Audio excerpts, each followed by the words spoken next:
નમો લોયેશો ત્રિકાળવર્તી ઉચ્ચાયન નમો લોયેશો ત્રિકાળવર્તી શબશાવણમ ઓમકાર બિંદુ સંયુક્તમ નિત્યમ ધ્યાયન્તિ યોગિના કામદમ મોક્ષદમ ચૈવ ઓમકારાય નમો નમઃ મંગલમ ભગવાન વીરો મંગલમ ગૌતમો ગણી મંગલમ કુંદકુંદાર્યો જૈનધર્મોસ્તુ મંગલમ સર્વમંગલમાંગલ્યમ સર્વકલ્યાણકારકમ પ્રધાનમ સર્વધર્માણામ જૈનમ જયતુ શાસનમ નમઃ સમય સારાય સ્વાનુભૂત્યા ચકાસ્તે ચિત્ત સ્વભાવાય ભાવાય સર્વભાવાંતરચ્છિદે એગો મે શશદોપા જ્ઞાન દર્શન લખણો શેષા મેં બહિરા ભાવા સબ્વે સંયોગ લખણા મારો સુશાશ્વત એક દર્શન જ્ઞાન લક્ષણ જીવ છે, બાકી બધા સંયોગ લક્ષણ ભાવ મુજથી બાહ્ય છે. હું એક શુદ્ધ સદા રૂપી જ્ઞાન દર્શનમય ખરે, કંઈ અન્ય તે મારું જરી પરમાણુ માત્ર નથી અરે. જે જાણતો અરહંતને ગુણદ્રવ્યને પર્યાયપણે, તે જીવ જાણે આત્મને તસુ મોહ પામે લય ખરે. નથી અપ્રમત કે પ્રમત નથી જે એક જ્ઞાયક ભાવ છે. એ રીત શુદ્ધ કથા એને જે જ્ઞાત તે તો તે જ છે. જમ નેત્ર તેમજ જ્ઞાન નથી કારક નથી વેદ કરે. જાણે જ કર્મોદય નિર્જરા બંધ તેમજ મોક્ષને. ધ્રુવચલને અનુપમ ગતિ પામેલ સર્વેશિતને. વંદી કહું શ્રુત કેવડી કથિત આ સમય પ્રાકૃત હો. ઓમ શ્રી નમઃ શિદેવ્ય નમઃ શિદેવ્ય નમઃ શિદેવ્ય. પૂજ્ય ગુરુદેવ શ્રીના પ્રવચનમાં અત્યારે સમાધિતંત્ર ઉપર પ્રવચનો અદ્ભુતથી અદ્ભુત ચાલી રહ્યા છે. એમાં અનેક ગાથાઓના આધારો આપી અને સમયસાર, નિયમસાર, પ્રવચનસાર એ બધાની મૂળ મુખ્ય ગાથાઓ છે એના આધારો આપી અને સ્પષ્ટીકરણ વારંવાર આવ્યા કરે છે. આચાર્ય ભગવાનનો અને પૂજ્ય ગુરુદેવ શ્રીનો કહેવાનો ઉદ્દેશ, હેતુ અને અભિપ્રાય એ જ છે કે તારું જે મૂળ ચૈતન્ય તત્વ છે, ત્રિકાળી તારો સ્વભાવ છે, એ અનાદિથી જ્ઞાનમય જ રહી ગયો છે. ગમે તેટલા વિભાવોની પરિસ્થિતિ થઈ જાય, ગમે તેટલું બહિરાત્મપણું થઈ જાય, અક્ષરમાં અનંતમાં ભાગ જેટલું પણ જ્ઞાન કદાચ કોઈને થઈ જાય, તો પણ એનું ચૈતન્ય સ્વરૂપ, એનો જ્ઞાન સ્વભાવી આત્મા, એનો અખંડ જાગૃત દેવ, એમાં કાંઈ પણ હાનિ થતી નથી. અને કેવળ જ્ઞાનનો ભડકો થઈ જાય, સિદ્ધ દશા આવી જાય, તો પણ કોઈ પણ પ્રકારની વૃદ્ધિ થતી નથી. એવું વૃદ્ધિ હાનિથી જુદું ચૈતન્ય તત્વ, એવો જે જ્ઞાયક દેવ, એવો જે નિરંતર જ્ઞાનમય પરમાત્મા, અખંડ પરમાત્મા, ધ્રુવ પરમાત્મા, શાશ્વત પરમાત્મા, અનાદિથી તું એને ભૂલી ગયો છો. બીજી કોઈ ભૂલ જીવની ખરેખર થઈ જ નથી. માત્ર એની એક જ ભૂલ છે કે જે એનો પોતાનો સ્વભાવ છે, જે એનું પોતાનું અસ્તિત્વ છે, જે એની પોતાની હયાતી છે, જે પોતાનું નિત્ય નિરંજનપણું છે, જે પોતાનો કાયમી અકર્તા સ્વભાવ છે, જે પોતાનો જાણનાર એવો એક જ્ઞાનમય જ્ઞાયક પિંડ છે, એવા ચૈતન્ય તત્વનું વિસ્મરણ, ખરેખર એનું નામ જ વાસ્તવિકપણે અજ્ઞાન છે. અને એનું સ્મરણ, એનું વાસ્તવિકપણે સમ્યક જ્ઞાન છે. એનું નામ. ભૂલ ખરેખર બહુ થોડી છે. અનાદિથી ચાલી આવે છે એટલે એને પહાડ જેવી થઈ ગઈ છે, પણ ભૂલ બહુ થોડીક થઈ છે. અને થોડીક થઈ છે એ પણ સમયવર્તી થઈ છે. ભૂલ બહુ થોડી છે અને ભૂલ સમયવર્તી છે. અને એવડી કોઈ મોટી ભૂલ જીવની થઈ નથી. બહુ ભૂલ એકદમ છે ને સરળતાથી ટળી જાય એવી વસ્તુની વ્યવસ્થા છે. પણ વસ્તુની વ્યવસ્થા જ્યાં સુધી એના જ્ઞાનમાં વ્યવસ્થિત જાણવામાં ન આવે, એ વ્યવસ્થા એના નિર્ણયની ભૂમિકામાં ન પરિણમે, અને નિર્ણય બાદ પણ નિર્ણયના સહારાથી જે જીવ ચાલે એનો નિર્ણય પણ ખોટો. એમ નિર્ણયને આગળ કરે તો જેનો નિર્ણય થયો છે એની મુખ્યતા ઘટી જાય. એવી અનેક પ્રકારથી જીવ ક્યાંક ને ક્યાંક સમયવર્તી ભૂલ કરે છે. કોઈ જીવની મોટી ભૂલ થઈ નથી, કારણ કે અનાદિનો જીવ હોવા છતાં અજ્ઞાન પણ સમયે થાય છે, અને અજ્ઞાન ટળીને સમ્યક જ્ઞાન થાય તો પણ એ સમયવર્તી છે. એટલે જે કાંઈ થાય છે એ સમયવર્તી છે. આગળ પાછળ એનું કોઈ અનુસંધાન ખરેખર છે જ નહીં. કોઈ એવી વ્યવસ્થા જ નથી કે પૂર્વનું અજ્ઞાન વર્તમાન પર્યાયને અજ્ઞાન કરાવી શકે, કે વર્તમાન પર્યાયનું અજ્ઞાન ભવિષ્યની પર્યાયને અજ્ઞાનમાં પરિણમાવી શકે. એવું કોઈ વ્યવસ્થા એવી કોઈ છે જ નહીં. એવું કાંઈ છે જ નહીં ખરેખર. એની સમજણ યથાર્થતા એના જ્ઞાનમાં જ્યાં આવે, એને ખ્યાલ આવી જાય કે મારી વસ્તુ છે એ એક તો મારો દ્રવ્ય સ્વભાવ છે અને એક મારો પર્યાય સ્વભાવ છે. આવા બે સ્વભાવથી હું અનાદિથી વ્યવસ્થિત રહેલો છું.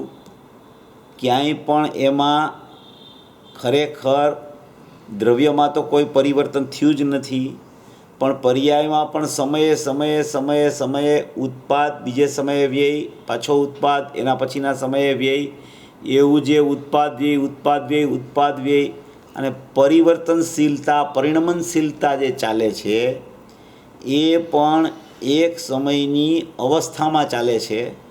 અને એ પણ એક સમયની અવસ્થામાં પરિણમન કે પરિવર્તન ચાલે છે. એ પણ એના સ્વકાળે, એની જન્મક્ષણે થતું, એના સટકારકથી થતું પરિણમન છે.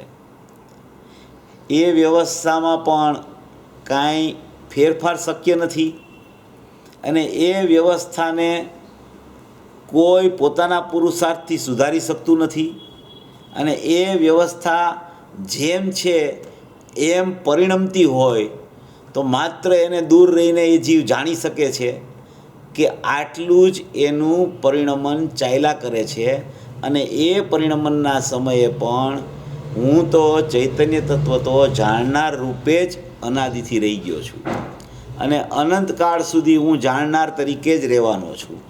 જે કાંઈ પ્રક્રિયાઓ ભૈજા કરે, જે કાંઈ પરિણમન થયા કરે, જે કાંઈ પરિવર્તન પર્યાયોમાં થયા કરે, એ બધું એના થવા યોગ્ય એના સ્વકાળે એની જન્મક્ષણે થયા જ કરશે. એમાં ફેરફાર કોઈ કરી શકવાને સમર્થ જ નથી.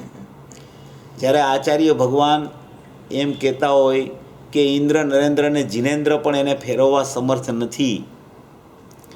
પોતે મુનિદશા ધારણ કરી હોય, 7મું 6ઠું પ્રચુર સ્વસંવેદનનું, અતિન્દ્રિય આનંદનું જોર અંદરમાં ચાલતું હોય, અને એ અતિન્દ્રિય આનંદના જોરમાં ને જોરમાં હમણાં કેવળ જ્ઞાન આવી જશે એવી એને જ્ઞાનમાં ખબર પડી હોય, છતાં એ કેવળ જ્ઞાનની પર્યાયને કોઈ મુનિરાજ ઝડપથી લઈ આવી શકતા નથી.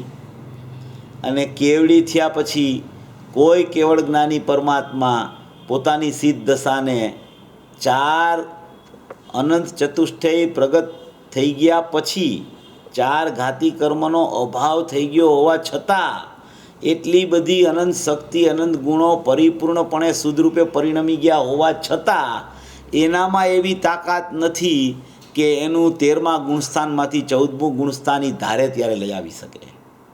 એટલી બધી પર્યાયની ક્રમસરતા છે, પર્યાયની નિશ્ચિતતા છે. પર્યાયનું સતપણું એવું છે, પર્યાયનું ક્રમબદ્ધપણું એવું છે, થવા યોગ્યપણું પર્યાયનું એવું છે, ક્યાંય કોઈ ફેરફાર થઈ શકે એવું જ નથી.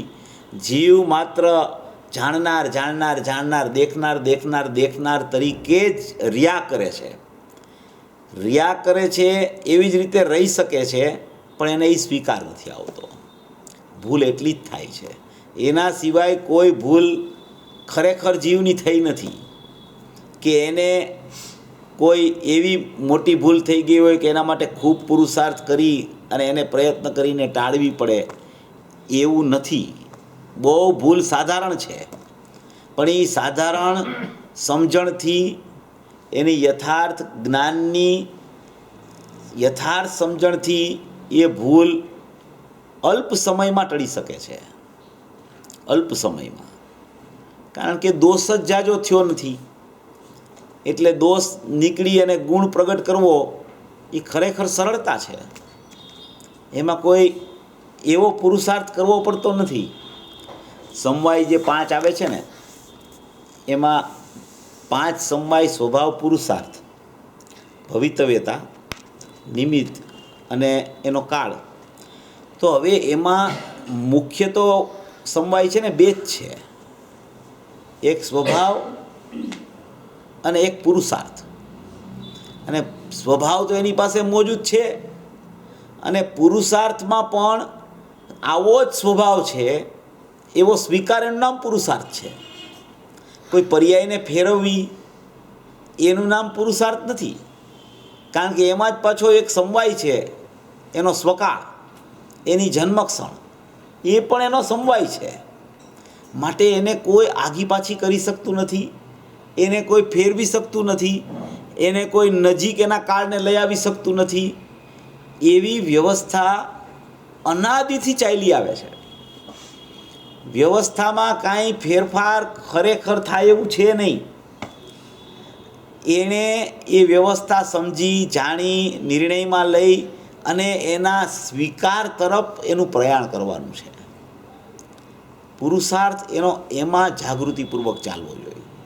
જો એ રીતે પુરુષાર્થ ન ચાલે તો પછી વિપરીતતાના ખડકલા થાય છે, પછી વિપરીતતાનો કોઈ અંત નથી. તો એવી આમાં આ સમાધિતંત્રમાં બધી મૂળ ગાથાઓ લઈએ, બધી ગાથાઓ નિયમસારની 102 ગાથા લઈએ, પછી સમયસારની 38 ગાથા, સમયસારની 6ઠી ગાથા, સમયસારની 14મી ગાથા, પછી પ્રવચનસારની 80મી ગાથા, આવી આવી આવી આવી આવી બધી ગાથાઓના આધાર આપી આપી આપી અને આ ચૈતન્ય તત્વને પોતાના જ્ઞાનમાં, જે ચૈતન્ય તત્વ ખ્યાલમાં વિકલ્પાત્મક અવસ્થામાં આવ્યું હોય એ એવું જ ચૈતન્ય તત્વ છે એટલું દ્રઢ કરવાનો પ્રયાસ આચાર્ય ભગવાન કરાવે છે.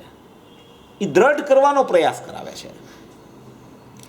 એ ચૈતન્ય તત્વ આવું જ છે એમ વિકલ્પાત્મક અવસ્થામાં પણ એને આવી ગયું હોય તો એની વારંવાર વારંવાર વારંવાર વારંવાર જ્ઞાન દર્શનમય ગાથાઓથી એની દ્રઢતા કરાવવાનો પ્રયાસ કરાવે છે. એની સમજણમાં એની દ્રઢતા આવી જાય કે હું જ્ઞાન દર્શનમય ચૈતન્ય પદાર્થ છું, હું જીવ તત્વ છું, હું અનાદિ અનંત છું, હું અખંડ જાણનાર દેખનાર છું, એમ એની દ્રઢતા થયા કરે. એના માટે આચાર્ય ભગવાન ને ગુરુદેવ એની વાણીથી કે એના અક્ષરદેહથી આપણને બધું રજૂ કર્યા કરે છે. આપણી સમજણમાં અને આપણા પુરુષાર્થમાં એ નિર્ણય ન આવ્યો હોય તો એ નિર્ણય કરવાનો પ્રયત્ન કરવાનો છે, અને એ નિર્ણય થયો હોય તો એ નિર્ણયને દ્રઢ કરવાનો પ્રયત્ન કરવાનો છે. એનાથી વિશેષ કાંઈ જીવ કરી જ શકતો નથી, એટલે કાંઈ બીજો કરવાનો પ્રયત્ન કરવાની જરૂર જ નથી. આવી અદ્ભુત વ્યવસ્થા છે, અલૌકિક જૈન દર્શન છે. એકદમ માખણ કાઢીને આપે છે આચાર્ય ભગવાનને ગુરુદેવ. બસ તું જ્યાં છો ત્યાં થોભી જા, અને અહીંયા થોભી અને એની દ્રઢતા કર્યા કર. બસ કે હું આવો જ છું, હું આવો જ છું, હું આવો જ છું, હું આવો જ છું. એવી વસ્તુની સ્થિતિ છે, એવી વસ્તુની વ્યવસ્થા છે. એટલું જ હોવા છતાં પાછું બધા વિષયોનું સ્પષ્ટીકરણ તો આવ્યા જ કરે. એ સ્પષ્ટીકરણ શા માટે આવે છે કે એ ઓલો વિષય ચૈતન્ય તત્વ તું છો એ દ્રઢ કરવા માટે બીજા વિષયો લે છે. એ બીજા વિષયોમાં ક્યાંય તારું અહમપણું હોય, ક્યાંય તારી માન્યતા વિપરીત પરિણમતી હોય એ રીતે, તો એ વિષયોને ચોખ્ખા એટલા માટે કર્યા કરે છે કે એ તારી માન્યતા ફરી જાય, ત્યાંથી તું પાર થઈ જા, તો ચૈતન્ય તત્વની દ્રઢતા તને નિરંતર રહ્યા કરશે. એના માટે થઈને બધા વિષયો સ્પષ્ટ કરે છે, નહીં કે બધા વિષયોમાં ઉલझવા માટે કે બધા વિષયોમાં એના જ્ઞાનને લઈ જવા માટે સ્પષ્ટતા નથી કરતા. પણ એ વિષયોમાં ક્યાંક ને ક્યાંક તારું અહમપણું ચાલ્યા કરે છે, તારી માન્યતામાં વિપરીતતા ચાલે છે, તારા નિર્ણયમાં ક્યાંક ને ક્યાંક કચાશ છે. માટે તું જે જ્ઞાનમય આત્મા છો એ તું ક્યાંય એમાં તો નથી ફરતો ને. જો એમાં ફરતો તો ત્યાંથી ચેતી જાજે. એટલા માટે સ્પષ્ટીકરણ કરે છે. એટલું જ સ્પષ્ટીકરણ કરવાનો એનો ખરેખર એનો વિષય ને એનું પ્રયોજન એટલું જ છે. એનાથી વધારે એ વિષયો સમજાવવા માટે સ્પષ્ટીકરણ નથી કરતા. પણ તું ક્યાં એવી માન્યતામાં રહી ગયો, તો તારી ભૂલ હોય તો તું સુધારી લેજે અને તારા નિર્ણયને દ્રઢ કરવા માટે પ્રયત્નશીલ થાજે, ઉદ્યમી થાજે, અંદરમાં ચૈતન્ય તત્વને ઢંઢોળવાનો પ્રયત્ન કરજે. એવી વાત કરવા માટે વિષયો સમજાવ્યા કરે છે. આવું સ્વરૂપ છે, આવો ચૈતન્યમય પરમાત્મા છે. હવે આપણે જે વિષય ચાલે છે આમાં એક ગુરુદેવે એક વાત બહુ સરસ કરી કે આ સમાધિ તંત્ર કોના માટે છે, આ કયા જીવ માટે આ બધું કહેવામાં આવે છે. પૂજ્ય ગુરુદેવશ્રીએ ફરમાવ્યું કે આ સમાધિ તંત્રનું સ્પષ્ટીકરણ છે એ કેવા જીવો માટે કહેવામાં આવ્યું છે. એ જીવ કેવા હોય છે કે જે જીવની આ સાંભળવાની લાયકાત ઉત્પન્ન થઈ હોય એ જીવો ખરેખર કેવા હોય છે એમ આમાં આવ્યું છે એક જગ્યાએ. હવે એ તો જ્યાં હોય ત્યાં કે ચૈતન્ય તત્વની અંતર તત્વની સ્પૃહાવાળો અતિન્દ્રિય આનંદની સ્પૃહાવાળો જે જીવ છે કે જેને એકમાત્ર ચૈતન્ય તત્વ અને અતિન્દ્રિય આનંદ જ જોઈ છે, બીજું કાંઈ જોતું જ નથી, એવો જીવ છે એના માટે આ રચના છે.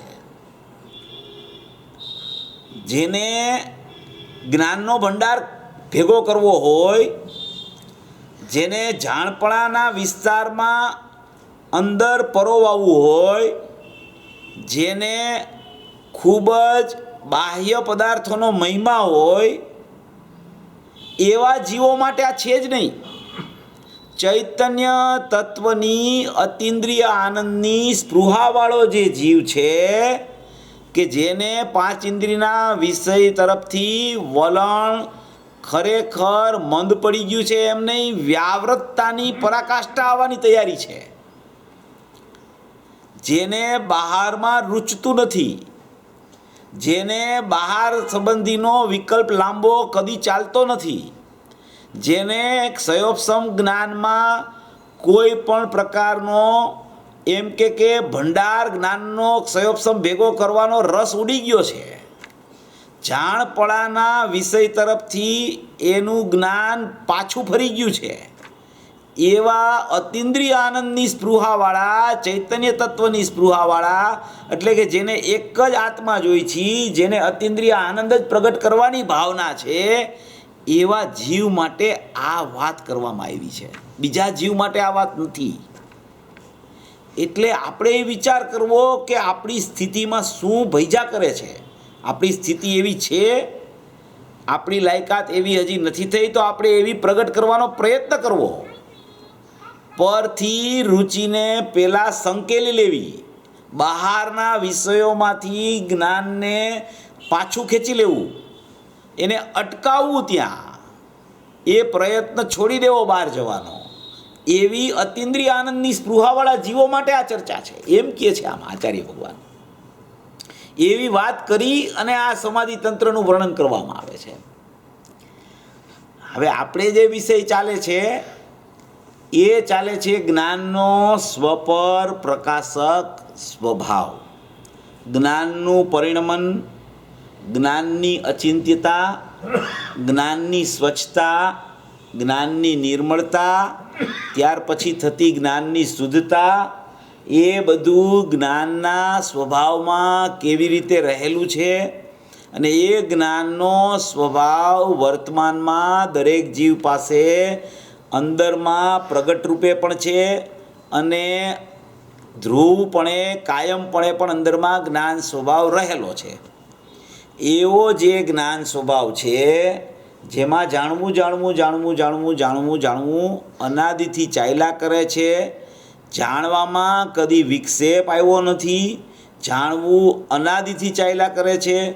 વર્તમાનમાં પણ જ્ઞાનમાં જાણવું ચાલુ છે એવો ઉપયોગ એની પાસે છે અને અનંતકાળ સુધી એનું જાણવા પણ જ ચાલુ રહેશે એવી જ્ઞાનની ઉપયોગરૂપ સ્થિતિ દરેક જીવ પાસે કોઈ પણ બાધા વગર રહી ગઈ છે.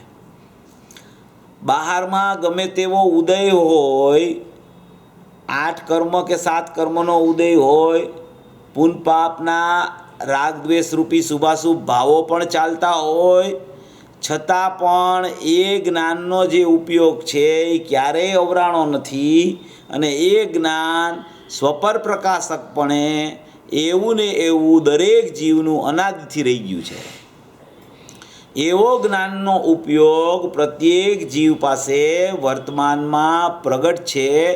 એ પ્રગટ ઉપયોગ છે એ જ્ઞાનનો સ્વપર પ્રકાશક સ્વભાવ છે. સ્વપર પ્રકાશક સ્વભાવમાં સ્વને કારણે સ્વપ્રકાશક નથી કે પરને કારણે પરપ્રકાશક નથી. સ્વપર પ્રકાશક સ્વભાવ પોતાના જ્ઞાનથી જ પોતાનો સ્વપર પ્રકાશકપણું અંદરમાં જ્ઞાનમાં જ રહેલું છે. આવો સ્વપર પ્રકાશક સ્વભાવ જાણવું અનાદિથી જીવ પાસે વર્તી રહ્યો છે. હવે એવું વર્તી રહ્યું હોવા છતાં આપણે એ જ્ઞાનના સ્વપર પ્રકાશક સ્વભાવની ચર્ચા તો ઘણા સમયથી ચાલે છે. હવે એ જ્ઞાનના સ્વપર પ્રકાશક સ્વભાવમાં પરિણમન કેવી રીતે થાય, સ્વસન્મુખ પરિણમન કેવી રીતે થાય, પરસન્મુખ પરિણમન કેવી રીતે થઈ જાય છે. પરસન્મુખ પરિણમનને ઇન્દ્રિય જ્ઞાન કે અજ્ઞાન કહેવામાં કેવી રીતે આવે છે, સ્વસન્મુખ પરિણમનને અતિન્દ્રિય જ્ઞાન કે સમ્યક જ્ઞાન કેવી રીતે કહેવામાં આવે છે. એવું જે એક જ સમયમાં પ્રગટરૂપ જ્ઞાનનો ઉપયોગ છે એ ઉપયોગનું પરિણમન નામ પર્યાય, એમાં જે પરિણમન ચાલે છે એને પર્યાય કહેવામાં આવે છે અને એ પર્યાયમાં સ્વ તરફ કે પર તરફ કેવી રીતે પરિણમન થઈ જાય છે એનો વિષય આપણે લેવાનો છે. હવે જ્ઞાનનો ઉપયોગ તો દરેક જીવને પ્રગટ છે. એ ઉપયોગ પ્રગટ છે, એ સ્વાભાવિક ઉપયોગ છે, એ સ્વભાવનો અંશ છે. એ સ્વભાવનો અંશ છે, એ સ્વભાવમાંથી જ્ઞાયકમાંથી જ પ્રગટ થતો અંશ છે. એ સ્વભાવના અંશને કોઈ પણ પ્રકારનું આવરણ નથી. એ સ્વભાવનો અંશ નિરપેક્ષ છે. એને કોઈ પણ પ્રકારની એ સ્વભાવને સ્વપર પ્રકાશકમાં પણ અપેક્ષા કોઈ લાગતી નથી. એવો એ નિરપેક્ષ અંશ છે, એ સ્વાભાવિક ઉપયોગ છે. અને એ સ્વાભાવિક ઉપયોગ છે એ જ ઉપયોગ એ જ સમયે જે સમયે પ્રગટ થાય છે એ જ સમયે એ ઉપયોગનું પ્રત્યેક સમયે પરિણમન થાય છે. ઉપયોગ સ્વાભાવિક છે, એનું પરિણમન છે તે પર્યાય છે. ઉપયોગને પર્યાયનો સ્વભાવ કહેવાય છે અને ઉપયોગના પરિણમનને પર્યાયનો વિભાવ કહેવાય છે. પર્યાયનો વિભાવ એટલે પર્યાયનો વિશેષ ભાવ કહેવાય છે. પર્યાયનો સ્વભાવ એટલે પર્યાયનો સામાન્ય ભાવ કહેવાય છે. એક જ સમયમાં એક જ ઉપયોગ પરિણમન કાળે સ્વ તરફ કે પર તરફ પરિણમી જાય છે. હવે સ્વ તરફ કે પર તરફ પરિણમી જાય છે એમાં આમ પર તરફ પરિણમે છે ઉપયોગ કે સ્વ તરફ પરિણમે છે એ સમજવા જેવું છે કે પર તરફ જ્ઞાન કેવી રીતે ચાલ્યું જાય છે અને સ્વ તરફ જ્ઞાન કેવી રીતે આવી જાય છે. હવે પર તરફ ચાલ્યું જાય છે તો એમ કહેવાય છે કે અજ્ઞાન પ્રગટ થઈ ગયું. સ્વ તરફ જ્ઞાન આવી જાય છે જ્ઞાયક તરફ તો એમ કહેવામાં આવે છે કે સમ્યક જ્ઞાન પ્રગટ થઈ ગયું. હવે જ્ઞાનનો ઉપયોગ સમયવર્તી છે, એક જ સમય છે એની પાસે અને ચર્ચા એક સમયની છે આપણી. એ જ્ઞાનનો ઉપયોગ એ જ સમયે પ્રગટ થતા વેત કાં પરસન્મુખતા કરે છે કાં સ્વસન્મુખતા કરે છે. તો હવે એ જ્ઞાનનો ઉપયોગ પ્રગટ થયો પછી પરસન્મુખ કેવી રીતે થાય અને સ્વસન્મુખ કેવી રીતે થાય, એની પાસે તો સમય જ નથી બીજો, સમય એક જ છે. એ જ્ઞાનના ઉપયોગ પાસે એક જ સમયનો ઉપયોગ છે અને એ ઉપયોગ પ્રગટ થાય છે એ જ સમયે સ્વપર પ્રકાશક છે. સ્વપર પ્રકાશક તો છે જ. એ સ્વપર પ્રકાશકમાંથી હવે કાં સ્વપ્રકાશક નીકળશે અને કાં પર પ્રકાશક નીકળશે. સ્વપર પ્રકાશક તો સ્વભાવ છે અને એ સ્વપ્રકાશક નીકળશે ત્યારે એમાં સ્વપર પ્રકાશકપણું છે અને એ પર પ્રકાશક નીકળશે ત્યારે એમાં સ્વપર પ્રકાશકપણું છે. સ્વપર પ્રકાશકપણું અનાદિ અનંત છે. એ સ્વપ્રકાશકના કાળે પણ સ્વપર પ્રકાશકપણું છૂટતું નથી, પર પ્રકાશકના કાળે પણ સ્વપર પ્રકાશકપણું છૂટતું નથી. હવે પ્રગટ થતો ઉપયોગ, જે ઉપયોગ પ્રગટ થયો, જે ઉપયોગ અંદરથી બહાર આવ્યો, જે જ્ઞાનની ખાણમાંથી જ્ઞાનનો અંશ પ્રગટ થયો, અંદર જ્ઞાનની ખાણ છે, જ્ઞાનની જ ખાણ છે એકલી. એકલું જ્ઞાન જ્ઞાન જ્ઞાન જ્ઞાન ચૈતન્ય તત્વ અંદર ભરેલું છે. એકલું જાણવું જાણવું જાણવું જાણવું જાણવું અંદર ભરેલું છે. જાણવા સિવાય અંદરમાં કાંઈ છે નહીં ખરેખર. અનંત ગુણો અંદરમાં રહેલા હોવા છતાં એક જ્ઞાન ગુણ છે એની જ મુખ્યતાથી બધું ચાલે છે. જ્ઞાન ગુણમાં ચેતનપણું હોવાની અપેક્ષાએ બીજા ગુણોને પણ ગુરુદેવે અચેતન કીધા છે. એકલું ઉપયોગમય જ્ઞાન દર્શનમયપણું છે એટલો જીવ છે. એના સિવાય આપણે ગયા રવિવારે પણ લીધું હતું કે એના સિવાય બીજા ગુણો છે. જ્ઞાન દર્શન સિવાયના ગુણો સંયોગ તરીકે રહેલા છે. સંયોગ તરીકે એટલે આમ જુદાઈ સ્વને પરની જુદાઈ છે એમ સંયોગ નહીં. અંદરમાં ને અંદરમાં, સ્વભાવમાં ને સ્વભાવમાં અનંત ગુણાત્મક અખંડ એક વસ્તુ હોવા છતાં એમાં અંદર જ્યારે ઝાંખવામાં આવે, એમાં અંદર જ્યારે જોવામાં આવે, એના અંદર એનો ઉપયોગ જ્યારે કામ કરે ત્યારે એ ઉપયોગ જ્યાંથી આવ્યો છે એવા ત્રિકાળ ઉપયોગ અને ત્રિકાળ જ્ઞાન ગુણ એને અંદર સ્પર્શતો જ જ્ઞાયકમાં પ્રસરી જાય છે. બીજા કોઈ ગુણને સ્પર્શી શકતો જ નથી.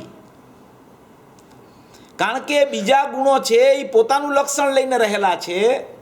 જ્ઞાન એક પોતાનું આગવું જાણવું લક્ષણ લઈને રહેલું છે.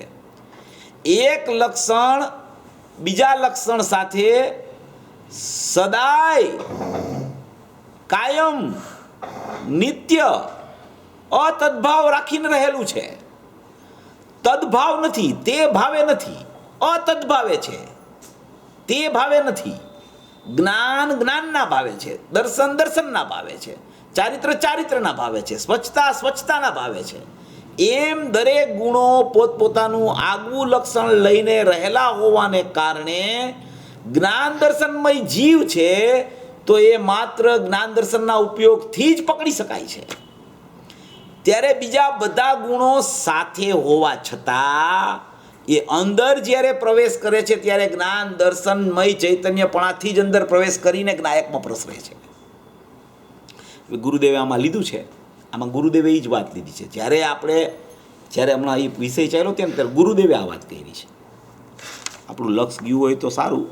ગુરુદેવે એ વિષય લીધો છે, જો આમાં લીધું છે કે હું આત્મા વસ્તુએ તો દર્શન જ્ઞાનમય 100 માપાના ઉપર છે. દર્શન જ્ઞાનમય દર્શન જ્ઞાન વાળોય નહીં તો ભેદ પડી જાય છે. દર્શન જ્ઞાન વાળો કહેતા હું આ દર્શન દેખવું એવો સ્વભાવ, જ્ઞાન એવો સ્વભાવ તે હું દર્શન જ્ઞાનમય છું. હું આત્મા એટલે પરિણમેલો એમ જાણે છે કે હું શુદ્ધ છું, દર્શન જ્ઞાનમય છું. પછી અનંત ગુણ છે એ ક્યાં ગયા? એમ કહે છે કે હું જ્ઞાન દર્શનમય જ છું, તો અનંત ગુણ છે એ ગયા ક્યાં? તો કે એ જ્ઞાન દર્શનની મુખ્યતામાં બધા ગયા. જ્ઞાન દર્શનની મુખ્યતામાં એ બધા ગયા ગુણો. તો કે કારણ કે દેખવું જાણવું એ જ એનો ઉપયોગ છે, અને દેખવું જાણવું એનો ઉપયોગ છે એ જ એનું ખરું સ્વરૂપ છે. દેખવું જાણવું એનો ઉપયોગ છે એ જ એનું ખરું સ્વરૂપ છે. ઉપયોગ તે આત્મા એમ કહ્યું છે ને દર્શન જ્ઞાનમય ઉપયોગ લક્ષણ જીવો. તો શ્રોતા કહે છે ઉપયોગ લક્ષણ, તો ગુરુદેવ કહે છે કે હા એનો અર્થ શું થયો કે હું આ જ્ઞાન દર્શન ઉપયોગમય છું, તે જ હું છું. દર્શન જ્ઞાનમાં બધા ગુણો અવિનાભાવી તરીકે રહેલા છે, અને દર્શન જ્ઞાન દેખે ને જાણે છે કે હું દર્શન જ્ઞાનમય છું. એ બધા ગુણોને દેખનાર, સાંભળજો, હું જ્ઞાન દર્શનમય છું એમ જ્ઞાન દર્શનમય છું એમ લેતા બીજા બધા ગુણોને દેખનાર અને જાણનાર જ્ઞાન, એનું નામ સમ્યક જ્ઞાન છે. આ ગુરુદેવ આમ કહેવા માગે છે. એણે પોતે ગુણોને જ્ઞાન દર્શનથી જુદા રાખી અને સંયોગમાં નાખ્યા છે. આમાં ગયા રવિવાર લીધું હતું. કોકનો પ્રશ્ન થાય કે હવે ગુણને સંયોગ કેવી રીતે કયો છો તમે રાગને સંયોગ કયો, પરપદાર્થને સંયોગ કયો, અને ત્યાર પછી તમે અતિન્દ્રિય જ્ઞાનની પર્યાય પ્રગટ થઈ જાય એને સંયોગ કહી દો, ત્યાં સુધી તો અમને વાંધો નહીં. ઉત્પાદ વ્યયને સંયોગ કહી દો, વાંધો નથી. 50 18મી ગાથામાં ઉત્પાદ વ્યય સંયોગ છે, તો એમાં વાંધો નથી. પણ હવે આ ગુણ છે એ અનંત ગુણો, તો અનંત ગુણમય તો આખો આત્મા છે. ગુરુદેવે એક જગ્યાએ કીધું કે આત્મા અનંત ગુણમય છે એ વ્યવહાર છે. આત્મા અનંત ગુણમય છે એ વ્યવહાર છે. ગુણવાળો છે એ વ્યવહાર નહીં. ગુણવાળો છે એ વ્યવહાર છે એમ નથી કીધું. એને એમ કીધું કે આત્મા અનંત ગુણમય છે એ વ્યવહાર છે, એ નિશ્ચય નથી. આત્મા એક છે એ નિશ્ચય છે, આત્મા અખંડ છે એ નિશ્ચય છે, આત્મા અભેદ છે એ નિશ્ચય છે. અનંત ગુણમય છે એ વ્યવહાર થઈ ગયો. આ બધા અર્થો એવા છે કે જ્ઞાન દર્શનની મુખ્યતાથી જ આખું જૈન દર્શન રહેલું છે. બીજા અનંત ગુણો નથી એમ નથી, અનંત ગુણો છે, અનંત ગુણોનું અસ્તિત્વ છે, અનંત ગુણો રહેલા છે અંદરમાં. પણ એ અનંત ગુણો એક એક ગુણ પોતાની સત્તામાં ને પોતાના અસ્તિત્વમાં છે, બીજો ગુણ પોતાની સત્તામાં ને પોતાના અસ્તિત્વમાં છે. એને તમે ભેગા જુઓ તો અનંત ગુણમય કયો, પણ એ અનંત ગુણમયની ખબર પણ પડતી છે. ક્યાં પડે છે એની ખબર? તો કે એ તો જ્ઞાનમાં ખબર પડે છે. તો એનો અર્થ જ એમ થયો કે જ્ઞાનમય જીવ છે એમ કહેવાનો આશય છે. પાછું આમાં ગોટો ન થઈ જાય કે ગુણોને કાઢી નાખ્યા ત્રિકાળી દ્રવ્યમાંથી, એમ આશય નથી કહેવાનો. ગુણો તો દ્રવ્યમાં જ રહેલા છે, એ તો અંદરમાં છે, એ તો અભેદપણે રહેલા છે. પણ જ્યારે અંદરમાં ને અંદરમાં તમે વિચાર કરો તો 7મી ગાથામાં કીધું કે ચારિત્ર દર્શન જ્ઞાન પણ વ્યવહાર કથને જ્ઞાનીને. ચારિત્ર નહીં, દર્શન નહીં જ્ઞાન જ્ઞાયક શુદ્ધ છે. તો અહીંયા એને ગુણભેદને કાઢ્યા છે. 6ઠી ગાથામાં પર્યાય ભેદને કાઢ્યો છે, 7મીમાં ગુણભેદને કાઢ્યા છે. અને એમ કરીને શ્રીમદજીએ કીધું ને કે બધાની બાદબાકી કરતા જે વધે ને એ તું છો. એમ આ બધાની બાદબાકી કરતા પર મારું નહીં, કુટુંબ મારું નહીં, રાગ મારો નહીં, 8 કર્મ મારા નહીં, પછી ઇન્દ્રિય જ્ઞાન એને જાણનારું એ મારું નહીં, પછી આત્માને જાણનારું અતિન્દ્રિય જ્ઞાન અસ્થિથી, અને ઇન્દ્રિય જ્ઞાનના અભાવપૂર્વકનું અતિન્દ્રિય જ્ઞાન એ નાસ્તિથી. એ અતિન્દ્રિય જ્ઞાન તે પણ હું નહીં, પ્રગટ થતો ઉપયોગ તે પણ હું નહીં. એમ વાત કરતા કરતા કરતા કરતા કરતા માત્ર ત્રિકાળી દ્રવ્ય તે હું. તો કે ત્રિકાળી દ્રવ્ય તે હું, તો એ ત્રિકાળી દ્રવ્ય કેવું? તો કે એ જ્ઞાન દર્શનમય, બસ એટલું જ. એ જ્ઞાન દર્શનમય એટલે જાણવું દેખવું, જાણવું દેખવું, જાણવું દેખવું, જાણનાર દેખનાર, જાણનાર દેખાર, એટલું જ્ઞાન દર્શનમય. એટલો જ જીવ. એની બહારનું બધું, એનાથી જુદું એ બધું અજીવ. જીવ નહીં. જેમાં ચેતના વ્યાપે એટલો જીવ. જેમાં ચેતના, જે ગુણમાં પણ ચેતના ન વ્યાપે એ ગુણ પણ જીવ નહીં, એટલે કે અજીવ. ત્યાં સુધીની વાતો શાસ્ત્રોમાં અને ગુરુદેવના મોઢે આવી ગઈ છે, ત્યાં સુધીની વાત. હવે એમાં આ સ્વપર પ્રકાશક, એમાં સ્વપર પ્રકાશક સ્વભાવ, એમાં સ્વનું લક્ષ કેવી રીતે થાય, પરનું લક્ષ કેવી રીતે જાય, અને અતિન્દ્રિય આનંદ ને અતિન્દ્રિય જ્ઞાનની ઉત્પત્તિ કેવી રીતે થાય, એમાં એ વિષય કેટલી બધી જ્ઞાનની અગાધતા અને અદ્ભુતતા ભરેલી છે કે વિચાર કરતા કરતા કરતા કરતા વિચાર થંભી જાય ને ત્યારે છે ને અતિન્દ્રિય જ્ઞાનની ઉત્પત્તિ થાય. એ વિચાર કર્યા કરે, ચિંતન કર્યા કરે, મનન કર્યા કરે, વારંવાર વારંવાર વારંવાર વારંવાર એ જ્ઞાનને અંદર ફોરવતો જ જાય કે આ કેવી રીતે કીધું આચાર્ય ભગવાને, આ શું કહેવા માગે છે, આ સ્પષ્ટીકરણ અહીંયા શું કરવા માગે છે, આ જ્ઞાન દર્શનમય જ કેમ કીધા કરે છે, અને આ કહેનારા બધા વક્તાઓ જ્ઞાન દર્શનમય જ કેમ બોલ્યા કરે છે. આ બીજું બધું તો છે, એની તો કંઈ વાત જ કરતા નથી, પણ બીજું બધું છે પણ એ તારામાં નથી કાંઈ, એટલે એ જ્ઞાન દર્શનમયથી જ વાત કર્યા કરે છે. અને એને એ ગમી ગઈ હોય તો એ જ વાત કર્યા કરે. તો કોઈને એમ થાય કે આ તો એક જ વાત પકડીને વાત કર્યા કરે છે, પણ એમાં જ રહસ્ય છે, એ જ સમજવાનું છે. એટલામાં જ સમ્યક દર્શનની ઉત્પત્તિ થાય છે. તો જેમાં સમ્યક દર્શનની ઉત્પત્તિ થતી હોય એ જ વાત આપણે કરવી. આપણે બીજી વાતનું કાંઈ કામ તો છે નહીં, કાંઈ આપણે જાણપણાનો ભંડાર તો ભેગો કરવો નથી. હવે ધારણા જ્ઞાન તો અનાદિનો જીવ છે, તો અંદરમાં એટલી બધી મોટી પેટી છે ધારણા જ્ઞાનની, એટલી બધી ધારણાઓ કરી અંદર રાખી છે એણે, પણ એ ક્યારેય ધારણા જ્ઞાનની પેટી ખોલતો નથી. તો એને બહારનો જાણવાનો છે ને ઉત્સાહ જ મરી જાય એને. ધારણા જ્ઞાનની અંદરની પેટી ખોલે ને તો બહારનો જાણવાનો ઉત્સાહ મરી જાય એનો, કારણ કે એણે બધું જાણીને બેઠો છે. એ જાણવાનું કાંઈ બાકી જ નથી રહી ગયું બહારમાં, છતાંય એનો મોહ, એનો લોભ છૂટતો નથી એને. આજે ગુરુદેવે કીધું ને, આજે કેટલું બધું ગુરુદેવે કીધું આજે કે ઇન્દ્રિયો દ્વારા જ છે ને એ વ્યાવૃત થાય છે પરમાં. ઇન્દ્રિયો નામનું દ્વાર છે. આ બધા કાણા છે ને, જેટલા કાણા 9 દ્વાર કીધા છે, એ બધા કાણા છે. એ બધા જેટલા જેટલા જેટલા જેટલા એની પાસે જે પડ્યા છે ને, આ એ બધાય છે ને એ ત્યાંથી એનું જ્ઞાન છે ને બહાર જાય છે. એટલે એ ઇન્દ્રિયની સન્મુખ થઈને જ જાણવાનો પ્રયત્ન કરે છે. હવે જ્ઞાન જુદું છે, ઇન્દ્રિય જુદી છે, પર જુદું છે. જ્ઞાન જુદું છે, એ જાણવાનું કામ કરે છે. ઇન્દ્રિય એનાથી જુદી છે, એ શરીર પરિણામને પ્રાપ્ત છે, 31મી ગાથામાં કીધું એમ. અને પર પદાર્થ તો એનાથી સાવ ભિન્ન છે. આ તો હજી સંયોગમાં છે એના જીવના. એક અપેક્ષાએ એક ક્ષેત્રાવગાય હોવાથી શરીરની 5 ઇન્દ્રિયોને સંયોગ કહેવાય. તો એ તો એના સંયોગમાં છે, એનાથી જ્ઞાન અંદર જુદું છે. અને એ જ્ઞાન આનો સંયોગ કરે છે. જ્ઞાન આની તરફ વળે છે, ઇન્દ્રિયની તરફ, અને ઇન્દ્રિય તરફ વળી અને આમ ઇન્દ્રિય દ્વારા હું પરને જાણું છું. જ્ઞાનમાં જાણવું થાય છે એ ઇન્દ્રિયના સહારાપૂર્વક ઉપરને જાણું છું, એવી ભ્રમણા કરે છે. જાણવું જ્ઞાનમાં છે, ઇન્દ્રિયમાં જોવું છે, એમાં જાણવું નથી. ઇન્દ્રિય જોવે છે, જ્ઞાન જાણે છે, અને પર પદાર્થ તો છે ત્યાં. હવે એ જોવું જે થાય છે ઇન્દ્રિયમાં, જ્ઞાનને એની યારે ભેળવી નાખે છે. ભળતું નથી જ્ઞાન. જ્ઞાન ઇન્દ્રિયો સાથે એકભેગ થતું નથી. ઇન્દ્રિય જ્ઞાન કહેવામાં આવે છે ને, જે ઇન્દ્રિય જ્ઞાન, તો ઇન્દ્રિય જુદી છે, જ્ઞાન જુદું છે.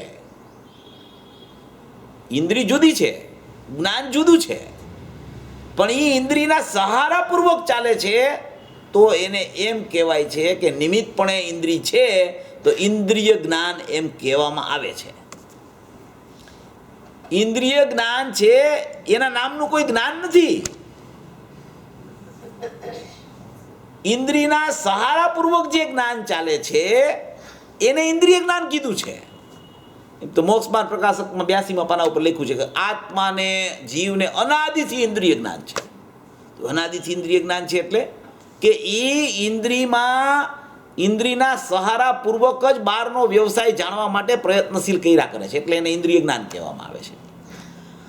હવે આ જ્ઞાન છે એ જ્ઞાને તો કોઈ દિવસ પહેલા જ્ઞાયકને છોડ્યો જ નથી.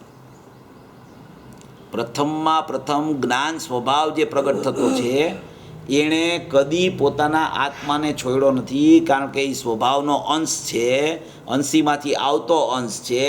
એ સ્વપર પ્રકાશક હોવા છતાં સ્વપ્રકાશક છે, કારણ કે એ જ્ઞાયકમાંથી જ્ઞાન આવે છે એટલે એને સ્વમાંથી આવતું હોવાથી સ્વપ્રકાશક જ કહેવામાં આવે છે. પરમાંથી જ્ઞાન નથી આવતું માટે એને પરપ્રકાશક કહેવામાં આવતું નથી. સ્વમાંથી જ્ઞાન આવે છે માટે એને સ્વપ્રકાશક કહેવામાં આવે છે.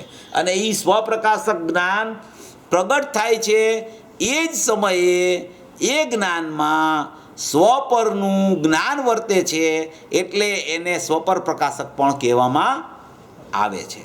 સ્વપરનું જ્ઞાન વર્તે છે, સ્વપરનું જ્ઞાન વર્તે છે, એને જ્ઞાન નથી માનતો. એ સ્વપરનું જ્ઞાન વર્તે છે, એને જ્ઞાન નથી માનતો જીવ. એકલું સ્વનું જ્ઞાન નથી વર્તતું, એકલું પરનું જ્ઞાન નથી વર્તતું. અત્યારે વ્યવસ્થાની વાત ચાલે છે, પ્રયોજનની વાત નથી. આ એમાંથી પ્રયોજન આપણે કાઢવાનું છે.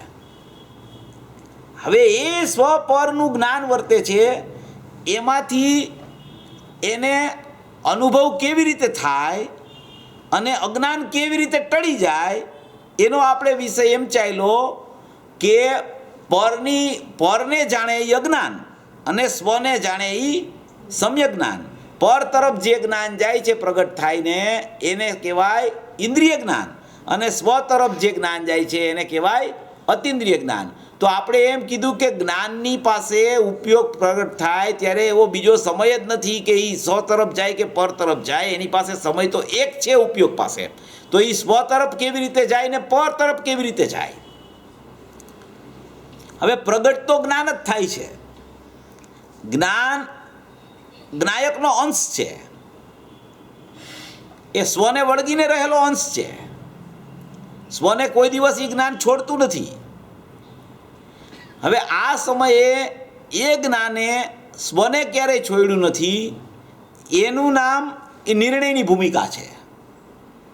એવો એને નિર્ણય આવવો જોઈએ કે મારા જ્ઞાને ક્યારેય પણ પર સન્મુખતા અનાદિથી કરી જ નથી, અને મારું જ્ઞાન ક્યારેય સ્વથી છૂટ્યું જ નથી, કારણ કે મારા જ્ઞાનનો અંશ સ્વમાંથી આવતો હોવાથી કદી પણ એ અંશ સ્વને ક્યારેય છોડી શકતો નથી.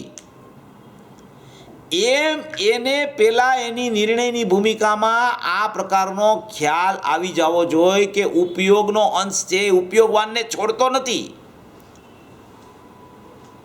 ઉપયોગ ક્યારેય સ્વથી છૂટતો નથી. ઉપયોગ પરની સન્મુખ થતો જ નથી ક્યારેય. એવો જ્યાં સુધી નિર્ણયમાં સ્વીકાર નથી આવતો તો એનું નામ જે અસ્વીકાર છે એને એમ કહેવામાં આવે છે કે આ ઉપયોગ પરની સન્મુખ થઈ ગયો. એને એમ કહેવાય છે કે ઉપયોગ પરની સન્મુખ થયો. અને એવો નિર્ણયમાં ખ્યાલ આવી જાય છે, એને ખબર પડી જાય છે કે મારા જ્ઞાને મારા જ્ઞાયકને છોડ્યો જ નથી, મારા જ્ઞાનનો અંશ કદી જ્ઞાયકને છોડતો જ નથી, એવો ખ્યાલ આવે છે.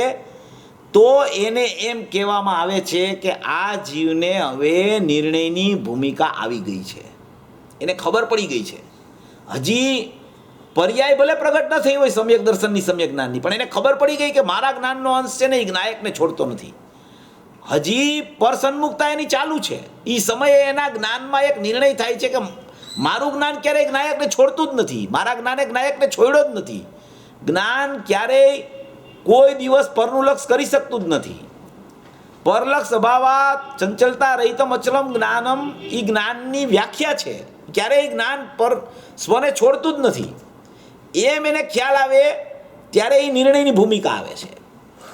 હવે એ નિર્ણયની ભૂમિકા આવે છે, પછી એ નિર્ણયની ભૂમિકામાં હજી તો અજ્ઞાન તો છે, હજી તો એને નિર્ણય થયો છે, હજી નિર્ણય સમ્યક નથી થયો, હજી નિર્ણય સમ્યક રૂપે પરિણમ્યો નથી, હજી એને ખ્યાલમાં આવી ગયું છે.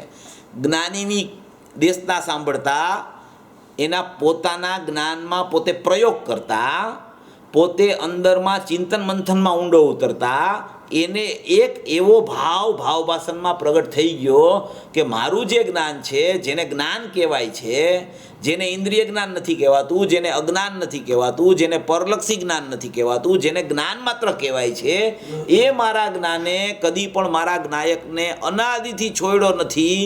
પણ મને એવી પૂર્વે ભ્રમણા થઈ ગઈ હતી કે મારું જ્ઞાન બહાર વયું ગયું છે, મારું જ્ઞાન પર સન્મુખ થઈ ગયું છે, મારું જ્ઞાન પરને જાણવામાં રોકાઈ ગયું છે, એમ મને ભ્રમણા થઈ ગઈ હતી. એ ભ્રમણા મને હવે નિર્ણય એવો થયો છે જ્ઞાનીના પ્રતાપે કે હવે મને ખબર પડી ગઈ કે મારું જ્ઞાન જ્ઞાયકને છોડતું જ નથી.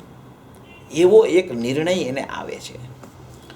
એ નિર્ણયનો જે ભાવ અંદરથી આવ્યો એ સમયે એના જ્ઞાનમાં કોઈક એવી વિશેષતા પ્રગટ થવા માંડે છે.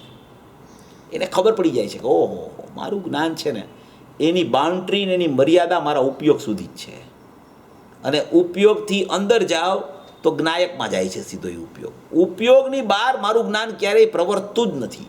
એ બાઉન્ડ્રી બાંધી લીધી એણે, એની બહાર દિશા નથી ક્યાંય, એની દશા એ દિશાની બાઉન્ડ્રીની બહાર જાતી નથી, એમ એને ખબર પડી ગઈ.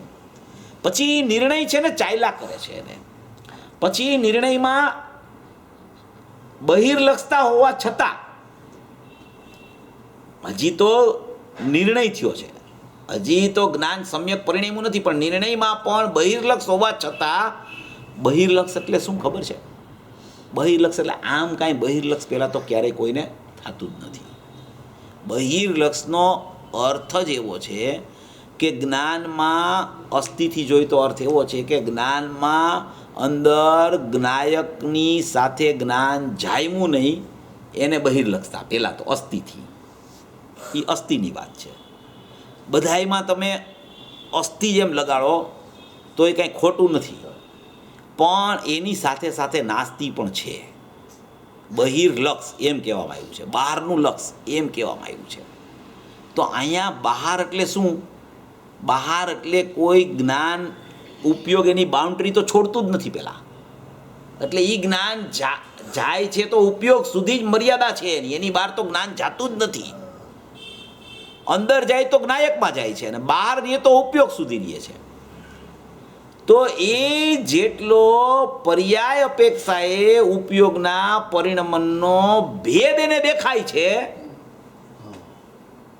ઉપયોગનું પરિણમન થયું સમયે સમયે, એ પરિણમનનો ભેદ જેટલો એને જ્ઞાનમાં દેખાય છે એટલું બહિર્લક્ષ છે.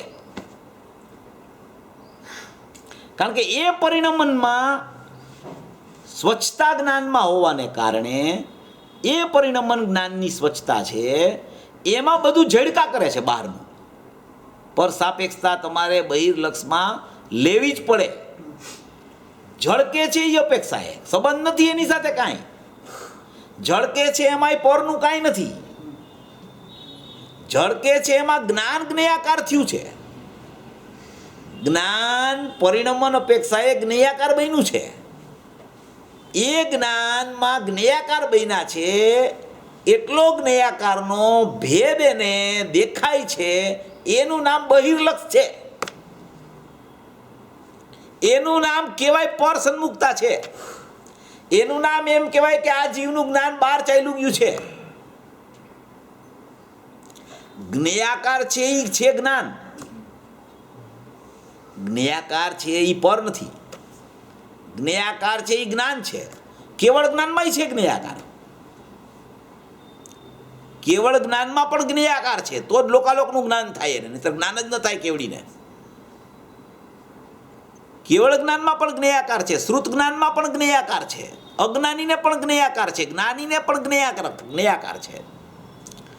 પણ જ્ઞાની જ્ઞેયાકાર જ્ઞાનને એના પરિણમનને જોઈને એ પરિણમનમાં જ્ઞાનને પોતાનું ન માનવાને બદલે એ જ્ઞેયાકાર પરિણમન થયું એવા જ્ઞેય સાપેક્ષને જ્ઞેયને જ પોતાનું માયના કરે છે. એ જ્ઞેયાકાર જ્ઞાનને જ્ઞાન તરીકે નથી માનતો. એ જ્ઞેયાકાર થયા છે એવું જ બહારમાં જ્ઞેય છે. તો આ ઇન્દ્રિયો છે ને એ બહારના જ્ઞેયને જોયા કરે છે, જ્ઞાન અહીંયા જાણ્યા કરે છે. હવે જ્ઞેયાકાર તો જ્ઞાનમાં રચાય છે, તો જ્યાં જ્ઞાનમાં જ્ઞેયાકાર રચાણા એ સમયે ઇન્દ્રિયનું નિમિત્ત છે, અને ઇન્દ્રિયનું નિમિત્ત છે. ઇન્દ્રિય બહાર જોવાનું કાર્ય કરી રહી છે, અને એ ઇન્દ્રિય બહાર જોવાનું કાર્ય કરી રહી છે, અને આ ઇન્દ્રિયનું નિમિત્ત જ્ઞાનમાં પડે છે, અને એ જ્ઞાનમાં જ્ઞેયાકાર રચાય છે. તો એને એવી જ સતતતા ભ્રમણાની ચાલે છે કે આ જ્ઞેયોને કારણે જ મારું જ્ઞાન જ્ઞેયાકાર થયું છે. જો ત્યાં એવા જ્ઞેયો ન હોત તો આવું જ્ઞેયાકાર જ્ઞાન ન થાત. એમ જ્ઞેયોની સન્મુખતા જ જીવને છૂટતી નથી. જ્ઞેયાકાર જ્ઞાન છે એ તો જ્ઞાન છે, એ તો જ્ઞાનનો પર્યાય છે. એ જ્ઞેયાકાર જ્ઞાન તો એ અનાદિ અનંત છે. એ જ્ઞેયાકાર જ્ઞાન કઈ છૂટતું નથી કોઈને, એ અનાદિ અનંત છે જ્ઞેયાકાર જ્ઞાન. તો એમ કેમ કે છે કે જ્ઞેયાકાર જ્ઞાનનો તિરોભાવ અને સામાન્ય જ્ઞાનનો આવિર્ભાવ? તો એ જ્ઞેયાકાર જ્ઞાનનો તિરોભાવ કીધો એટલે કે તું જ્ઞેયાકાર જે થાય છે એ જ્ઞેયો જેવા જ છે, તો એવા જ્ઞેયાકારનું લક્ષ છોડીને એમાં જ્ઞાનને જોતું. જ્ઞેયાકારનું લક્ષ છોડી દે અને જ્ઞાન છે એમ જો. એને એમ કહેવાય કે જ્ઞેયાકાર જ્ઞાનનો તિરોભાવ કર્યો, અને એમાં જ્ઞાન જોવે તો એમ કહેવાય કે સામાન્ય જ્ઞાનનો આવિર્ભાવ કર્યો એને. આખું ભેદજ્ઞાન અહીંયા છે. આખું સ્વપર પ્રકાશકની ગૂંચ પણ આમાંથી સોલ્વ થાય એમ છે. આખો એક જ જ્ઞાનના ઉપયોગ રૂપી પરિણમન પર્યાય છે, એમાં આખું સ્વપર પ્રકાશક રહેલું છે. એમાં જ્ઞેયાકાર જ્ઞાનનો તિરોભાવ ને સામાન્ય જ્ઞાનનો આવિર્ભાવ જેને કરતા આવડી જાય, આ એક કળા છે. આ પ્રત્યેક સમયે પ્રગટ છે જ્ઞાન, દરેક જીવને જ્ઞાન પ્રગટ છે. એ જ્ઞેયાકાર જ્ઞાનમાં જ્ઞેયાકાર જોવે છે ને એનું નામ જ ઇન્દ્રિય જ્ઞાન થઈ ગયું. અને એ જ્ઞેયાકાર જ્ઞાનમાં જ્ઞાન જોવે છે તો અતિન્દ્રિય જ્ઞાન થઈ ગયું. જ્ઞેયાકાર જ્ઞાનમાં જ્ઞેયાકાર જોવે છે તો પરલક્ષ છે. એ જ્ઞેયાકાર જ્ઞાનમાં સામાન્ય જ્ઞાન જોવે છે તો સ્વલક્ષ છે. આમ પરલક્ષ આમ સ્વલક્ષ એવું કાંઈ છે નહીં. ઉપયોગ એક સમયનો છે, પરિણમન એ જ સમયે છે. ઉપયોગ સ્વાભાવિક છે, એ જ સમયે પરિણમન એનું જ્ઞેયાકાર છે. જ્ઞેયાકાર બન્યા જ કરે, સમય સમય સમય સમય સમય સમય જ્ઞેયાકાર જ્ઞાન થયા જ કરે છે, જ્ઞેયાકાર જ્ઞાન થયા જ કરે છે. હવે એ જ્ઞેયાકાર જ્ઞાનનો તિરોભાવ કરે, એ જ્ઞેયાકાર ન જોવે. એમાં જ્ઞેયાકાર નથી થતા એમ નહીં. જ્ઞેયાકાર ન થાય ને તો કોઈ જીવ અજ્ઞાની પણ ન થાય ને કોઈ જીવ જ્ઞાની પણ ન થઈ શકે. જ્ઞેયાકાર તો એ તો એનું પરિણમન જ છે, એ તો એનો સ્વભાવ છે જ્ઞેયાકાર થવા. જ્ઞેયાકારને કોઈ કાઢી નથી શકતું. જ્ઞેયાકારનું લક્ષ છોડી શકે છે, જ્ઞેયાકારમાં જ્ઞાન જોઈ શકે છે કે આ તો જ્ઞાન માત્ર છે, આ તો જ્ઞાન માત્ર છે, આ તો જ્ઞાન માત્ર છે. 14 કળશ હમણાં ચાલ્યા ને આપણે પશુના. હવે એમાં ઘડી કે જ્ઞેયાકાર જ્ઞાન છે ને એ જ્ઞાન જ નથી, કે ઇન્દ્રિય જ્ઞાન છે. અને ઘડીક છે થાય છે એમ કે જ્ઞેયાકાર જ્ઞાનને જે છોડે છે એ મિથ્યા દ્રષ્ટિ છે. સાંભળજો પાછા, એમાં એમ કીધું છે જ્ઞેયાકાર જ્ઞાન છે એને જે જાણે, એ જ્ઞેયાકાર જ્ઞાનને જે જાણ્યા કરે એ મિથ્યા દ્રષ્ટિ છે એમ કહે. અને પાછા એમ જ કે જ્ઞેયાકાર જ્ઞાનને ન માને તોય મિથ્યા દ્રષ્ટિ છે કે. હવે આ સ્યાદવાદ એવો છે અને એ સ્યાદવાદ જ્ઞાનમાં જ છે, શ્રદ્ધામાં કાંઈ નથી એવું. શ્રદ્ધા તો એકલી નિર્વિકલ્પ છે. એ તો હું જ્ઞાયક છું એટલું જ કહે છે. પણ એ કઈ ક્યારે શકે કે આ પ્રક્રિયા પેલા ભજે છે. આ પ્રક્રિયા વગર શ્રદ્ધામાં સમ્યકપણું કોઈને આવતું નથી, કોઈને નથી આવતું. આ ભાવમાં ન ભજે તો પૂર્વે ભજી ગઈ હોય, ભજે ખરી, નિર્ણયની ભૂમિકા આવે ખરી. નિર્ણયની ભૂમિકા વગર સમ્યકતા થાય નહીં. ભલે એ નિર્ણયની ભૂમિકા અલ્પમાં આવી હોય, પણ નિર્ણયની ભૂમિકાનો કાળ તો છે. અને નિર્ણયની ભૂમિકામાં આ જ ભેદજ્ઞાન ચાલે છે, આ જ ભેદજ્ઞાનથી થાય છે. ભેદ વિજ્ઞાન જ સીધા સીધા એ કિલકેચનમ તસ્યો ભાવ તો બધા એ કિલકેચનમ. જેટલા સિદ્ધ છે બધા ભેદ વિજ્ઞાનથી થયા છે. અને જેટલા સંસારમાં પરિભ્રમણ કરે છે ભેદ જ્ઞાનના અભાવને કારણે કરે છે. ભેદ જ્ઞાન શબ્દ વાપર્યો છે, ભેદ શ્રદ્ધા શબ્દ નથી વાપરી. જ્ઞાન હિતાહિતનો વિવેક કરે છે, જ્ઞાન સ્વભાવનો નિર્ણય કરે છે. જ્ઞાન નિર્ણય કરે ત્યારે શ્રદ્ધામાં છે ને હજી રાગનું પરિણમન ચાલુ છે, મિથ્યાત્વ. જ્ઞાનમાં પરોક્ષ અનુભૂતિ થઈ જાય છે પહેલા, શ્રદ્ધામાં મિથ્યાત્વ ચાલે છે ત્યારે જ્ઞાનમાં પરોક્ષ અનુભૂતિ આવી જાય છે કે હું આત્મા જ છું, જાણનાર છું, જ્ઞાયક છું, શુદ્ધ છું, અખંડ છું. એ જ્ઞાન એમ સ્મરણ કરવા માંડે છે. પરોક્ષ અનુભૂતિ ચાલુ થઈ ગઈ નિર્ણય થયો ત્યાં કે જ્ઞેયાકાર હું નથી, હું તો જ્ઞાન માત્ર છું, હું તો જ્ઞાન માત્ર છું, હું તો જ્ઞાન માત્ર છું. એવો નિર્ણયમાં પરોક્ષ અનુભૂતિ ચાલુ થઈ જાય છે જ્ઞાનમાં. એ પરોક્ષ અનુભૂતિ ચાલુ છે એ સમયે પણ શ્રદ્ધા છે ને એમાં મિથ્યાત્વ ચાલુ છે. રાગને પોતાપણું માને છે. રાગને એટલે ભેદને, રાગ એટલે ભેદ,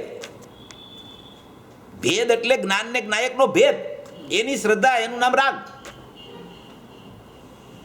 એવું એને અહમપણું હજી ચાલુ છે.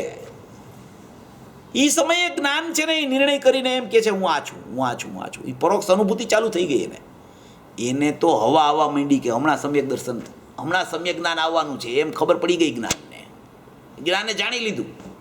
હવે શ્રદ્ધા તો હજી મિથ્યાત્વ છે શ્રદ્ધામાં, કારણ કે મિથ્યાત્વ તો એક સમયમાં જાય છે. એ કંઈ ક્રમિક નથી, તો અક્રમિક છે. હોય તો મિથ્યાત્વ હોય ને જાય તો તરત જાય એક સમયમાં.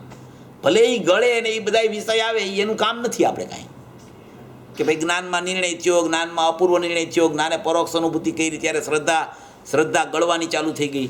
પણ એ શ્રદ્ધા ગળવાની ચાલુ થઈ ગઈ એમ જ્ઞાન ત્યાં જોતું જ નથી. જ્ઞાન જોવે છે ને તો એની પરોક્ષ અનુભૂતિ છૂટી જાય છે. જ્ઞાનને શ્રદ્ધાની કઈ જરૂર નથી. જ્ઞાન તો પોતે એમ કે છે હું આ છું એમ. એને શ્રદ્ધાનું શું કામ છે? જ્ઞાનમાં અપૂર્વ નિર્ણય ચાલવા માંડ્યો, જ્ઞાનમાં પરોક્ષ અનુભૂતિ થઈ ગઈ ત્યારે શ્રદ્ધામાં મિથ્યાત્વ ગળે છે એમ વિષય આવે તો એમાં શ્રદ્ધાની કાંઈ સંબંધ નથી. એને એ શ્રદ્ધાને મિથ્યાત્વ ગળ્યું કે ન ગળ્યું એને જ્ઞાન શું કામ જોવે? પણ જ્ઞાનને કાંઈ જરૂર, જ્ઞાનમાં તો એને પરોક્ષ અનુભૂતિ ચાલવા માંડી છે તો એને તો પ્રત્યક્ષ કેમ થાય ત્યાં પહોંચવું છે. એને તો તરત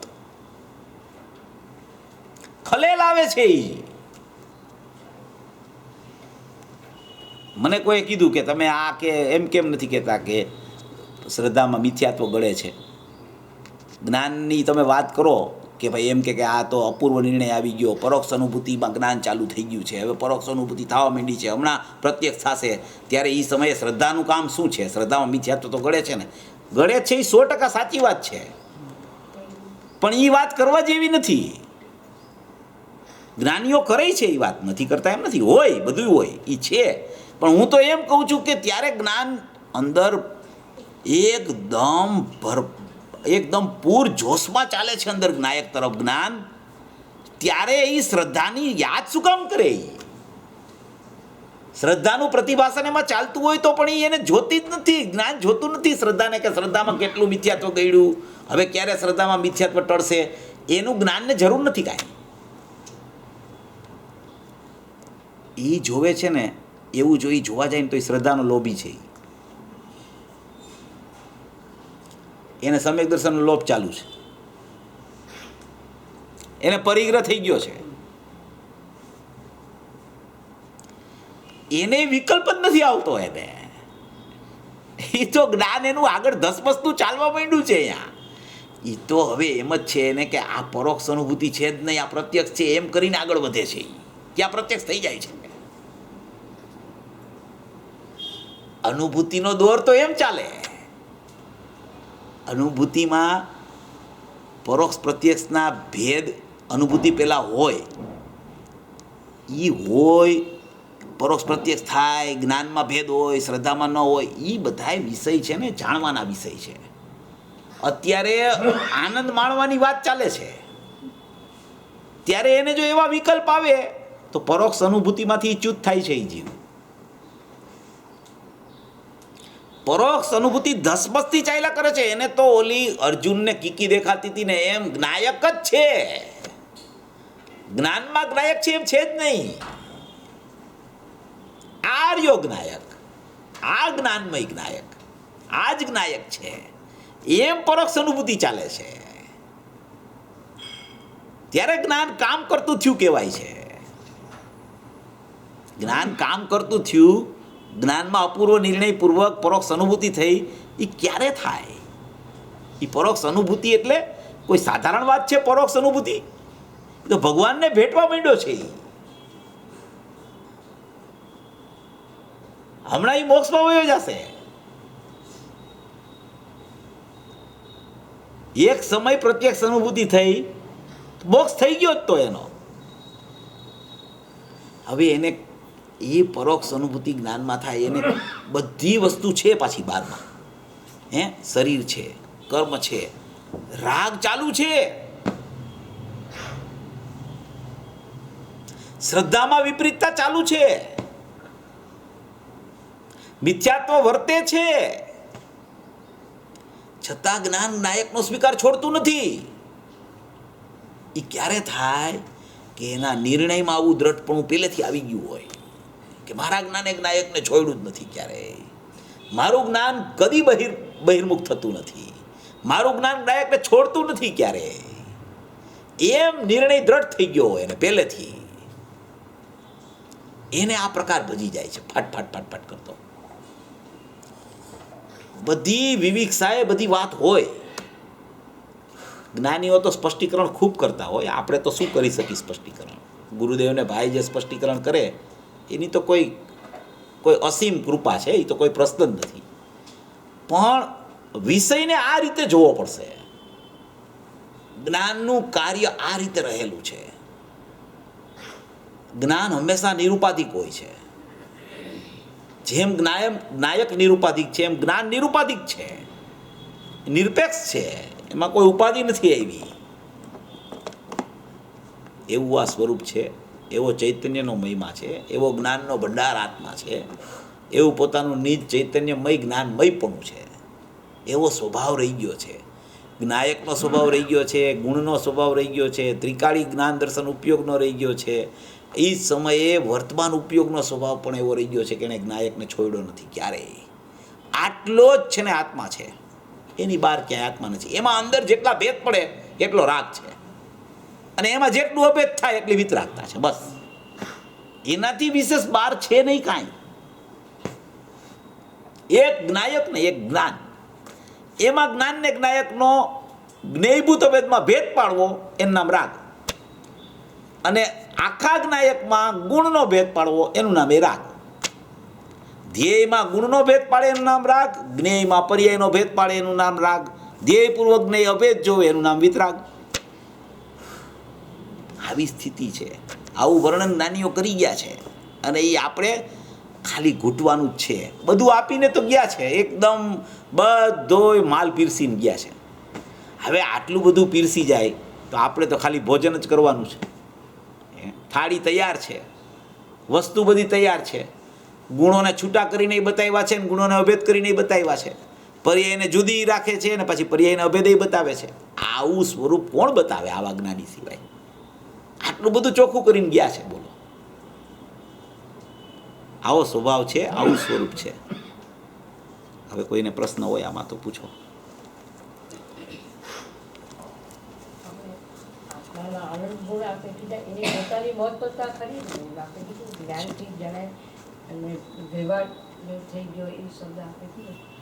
તો એની પોતાની અનંત ગુણોની પોતાની અસ્તિત્વ એનો મહિમા ખરો ને હા એનું અસ્તિત્વ ને એનો મહિમા તો છે ને બધા ગુણનું પોતાનું સ્વતંત્ર અસ્તિત્વ છે બધા ગુણનું પોતાનું લક્ષણ છે બધા ગુણનો પોતપોતાથી પોતાનો મહિમા છે પણ એ મહિમામાં કોઈ ગુણનો ઘાત કરીને બીજા ગુણની વાત નથી પણ ચૈતન્યથી જ્ઞાનથી જ આત્મા પકડાય છે વેદન હંમેશા જ્ઞાનનું હોય છે બીજા કોઈ ગુણોનું વેદન નથી હોતું જ્ઞાનના વેદનથી ખબર પડે છે કે બીજા ગુણો આવા છે એટલે જ્ઞાનની મુખ્યતા છે એટલે જ્ઞાનની મુખ્યતાથી જ શાસ્ત્રોમાં જ્ઞાનીઓ ગુરુદેવ કે બીજા જ્ઞાનીઓ પણ એ જ રીતે ચર્ચા કરતા હોય છે અને એ સ્વરૂપ જ એવું છે કે જ્ઞાનથી જ પકડાય છે જ્ઞાન છે ને બધાને અનુભવમાં આવે છે તમે અહીંયા આવ્યા હો સાંભળવા ત્યારે તમારા મકાનનું તમને જ્ઞાન વર્તતું હોય તમે અહીંયા બેઠા હો ત્યારે અહીંથી તમે જવાના છો એનું જ્ઞાન તમને અત્યારે વર્તતું હોય